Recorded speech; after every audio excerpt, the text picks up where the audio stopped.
বিপিএলে অনিশ্চয়তার মাঝে সাবেকদের লিগে সাকিব।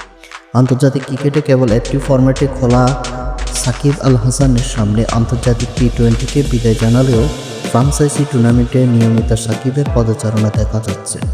কিন্তু বাংলাদেশ প্রিমিয়ার লিগে বিপিএল সাকিবের খেলা নিয়ে সংখ্যা কাটেনি। এবার সাবেক বিশ্বসেরা অলরাউন্ডার নতুন কাণ্ডে আরও নিশ্চয়তা পেল বিপিএলে তার না খেলা বিষয়টি। এবার সাবেক ক্রিকেটারদের লিগে নাম লেখালেন সাকিব। লিজেন্ডস ক্রিকেট ট্রফির এলসিটি দল দুবাই জায়ান্টসে নাম লিখিয়েছেন বাংলাদেশের সাবেক এই অধিনায়ক। নিজেদের ফেসবুক পেজে এক পোস্টে সাকিবকে দলে নেওয়ার বিষয়টি নিশ্চিত করেছেন তারা। শ্রীলঙ্কার সাবেক অলরাউন্ডার তিসারা পেরেরা ও এই দলে আছে। এর আগে পেরেরা ছাড়াও হরভজন সিং, সামুয়েল বদ্রিদের মতো সাবেক তারকারা এলসিটির সর্বশেষ আসরে চ্যাম্পিয়ন দুবাইয়ের হয়ে খেলছেন।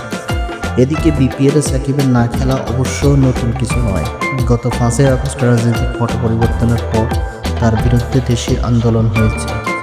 তাই ইচ্ছে থাকলেও দেশের মাটিতে আন্তর্জাতিক টেস্ট থেকে অবসর নেওয়া হয়নি সাকিবের। সেই ধারাবাহিকতায় বিপিএলও সাবেক অধিনায়কের খেলা অনিশ্চয়। আসন্ন বিপিএলে তাকে দলে নিয়েছিল চিটাগাং কিংস। সাকিবকে না পাওয়া দলটির জন্য বড় ধাক্কাই বটে।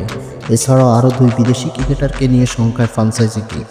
লঙ্কান তারকা অলরাউন্ডার অ্যাঞ্জেলো মাথিউসকে পুরো টুর্নামেন্টে না পাওয়ার সম্ভাবনা জানিয়েছেন দলটির মালিক সামির কাদের চৌধুরী। তাকে সহপত্র দেয়নি লঙ্কান বোর্ড। এছাড়াও আন্তর্জাতিক ক্রিকেটকে বিদায় জানানো ইংল্যান্ড অলরাউন্ডার মঈন আলীকে নিয়েও সংখ্যা আছে। দক্ষিণ আফ্রিকার ফ্রাঞ্চাইজি টুর্নামেন্টে এসএ টি-20তে খেলবেন তিনি। ধন্যবাদ, ভালো থাকবেন, চ্যানেলটিকে সাবস্ক্রাইব করে দেবেন।